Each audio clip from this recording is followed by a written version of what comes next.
भाजपा ने शिमला में त्रिपुरा और नागालैंड में हुए विधानसभा चुनाव में भाजपा की जीत का जश्न मनाया। इसमें भाजपा नेता प्रतिपक्ष जयराम ठाकुर विशेष रूप से उपस्थित रहे। भाजपा कार्यकर्ताओं ने नारे लगाकर जीत की खुशी का इजहार किया और लड्डू वितरण किए। जयराम ने कहा कि त्रिपुरा और नागालैंड में भाजपा का बेहद अच्छा प्रदर्शन रहा है। इस जीत के लिए प्रधानमंत्री नरेंद्र मोदी, गृह मंत्री अमित शाह और भाजपा के राष्ट्रीय अध्यक्ष जगत प्रकाश नड्डा को शुभकामनाएं। वित्तीय अनियमितताएं हुई है, जिसके कारण बदहाली की स्थिति में हिमाचल प्रदेश है। श्वेत पत्र सरकार इसको लेकर आने वाली है, इस तरह का उनका कहना था। देखिए, मुझे मालूम नहीं आखिरकार वो पिछला कब तक खोदते रहेंगे। मेरे हिसाब से उनको अब आगे बढ़ने के लिए भी अब शुरुआत करनी चाहिए। अब उनकी सरकार बनी है, लोग ये जानना चाहते हैं कि आप आने वाले समय में अब हिमाचल प्रदेश में सरकार बनने के 3 महीने के बाद आप क्या करने वाले।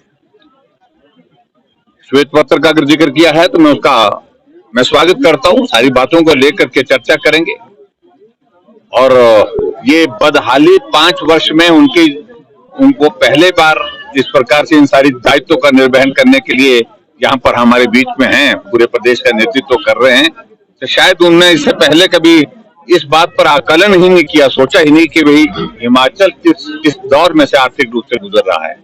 ये 5 वर्षों में नहीं, बहुत लंबे समय तक कांग्रेस ने जिस प्रकार से शासन किया, शासन के बाद जो है सारी अर्थव्यवस्था को तहस नहस किया और उसमें आप देखेंगे 5 वर्ष का अगर वो हिसाब मांगेंगे तो निश्चित रूप से उनके कार्यकाल का भी हिसाब जो है वो लोगों के सामने प्रस्तुत किया जाएगा। एक कैबिनेट ने निर्णय लिया है कि जो उनको छूट है वो करना चाहते हैं वो करें, लेकिन इससे वो एक संदेश देने की कोशिश कर रहे हैं कि जो हमने सीपीएस बनाए हैं, जिस पर लोगों ने बहुत सारे प्रश्न खड़े किए हैं, जो कैबिनेट के स्तर के साथ दर्जे के साथ हमने बहुत सारे लोगों को जिम्मेवारियां दी हैं, उस पर बहुत सारे प्रश्न खड़े किए हैं, तो सारी चीज को थोड़ा डाइल्यूट करके एक आदि कॉर्पोरेशन या बोर्ड को वो मर्ज करने की बात कर दे, उससे कुछ समाधान नहीं होने वाला। सर, दूसरा उन्होंने कर्ज भी उन्होंने कहा है जो पिछला कर्ज है वो कैसे वापस किया जाए, आपसे पूछा है कि कैसे वापस किया जाए, उसकी चिंता करें। तो आप आइए बढ़ना हमारे पास, मैं उनका स्वागत करता हूँ, बैठ के बात करें। सर, आज विधायक दल की मीटिंग भी है।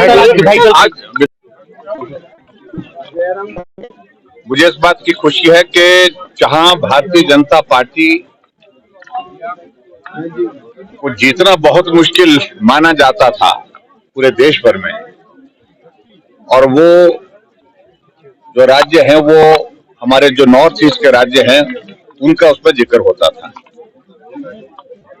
और आज 3 राज्यों के चुनाव के परिणाम आए, त्रिपुरा, नागालैंड और मेघालय, और 2 प्रदेशों में भारतीय जनता पार्टी गठबंधन पूर्ण बहुमत के साथ सरकार बना रहा है, और तीसरे राज्य के बारे में भी गठबंधन की संभावनाएं बहुत तेजी से बढ़ रही है। और खासतौर से मैं अगर त्रिपुरा का मैं जिक्र करूं, त्रिपुरा बहुत लंबे समय तक वहां पर कम्युनिस्टों का शासन रहा, और कम्युनिस्टों का शासन जिस प्रकार से दहशत फैला करके काम करता था, लोग उससे बाहर निकलना चाह रहे थे। ये शुरुआत 5 वर्ष पहले हुई, भारतीय जनता पार्टी गठबंधन की वहां पर सरकार बनी और भारतीय जनता पार्टी के नेतृत्व में सरकार बनी वहां, और वो सरकार 5 वर्ष चलने के बाद फिर से भारतीय जनता पार्टी गठबंधन वहां पर बहुमत के साथ सरकार बनी। बीजेपी जिंदाबाद, जिंदाबाद, जिंदाबाद, बीजेपी जिंदाबाद, जिंदाबाद, जिंदाबाद। और निश्चित रूप से पूरे देश भर में आज बहुत खुशी का माहौल है। मैं आदरणीय प्रधानमंत्री नरेंद्र मोदी जी को, पार्टी के हमारे राष्ट्रीय अध्यक्ष और हिमाचल के इस देवभूमि के सपूत आदरणीय श्री जगत प्रकाश नड्डा जी को, केंद्रीय गृह मंत्री अमित शाह जी को, पार्टी के केंद्र के नेतृत्व को बहुत बहुत बधाई देता हूं। और नॉर्थ ईस्ट में जहां 2 राज्यों में हमारी सरकार गठबंधन की बनना तय हो गई, वहां तीसरे राज्य में भी जो तीसरे राज्य का जो परिणाम, जहां अभी तक परिणाम में कुछ आगे पीछे चल रहा था, लेकिन उसके बावजूद वहां पर भी सरकार बनने की संभावनाएं निश्चित रूप से तलाशी जाएंगी और सरकार फिर वहां पर गठबंधन की बनेंगी, ऐसा मुझे पूरा भरोसा है।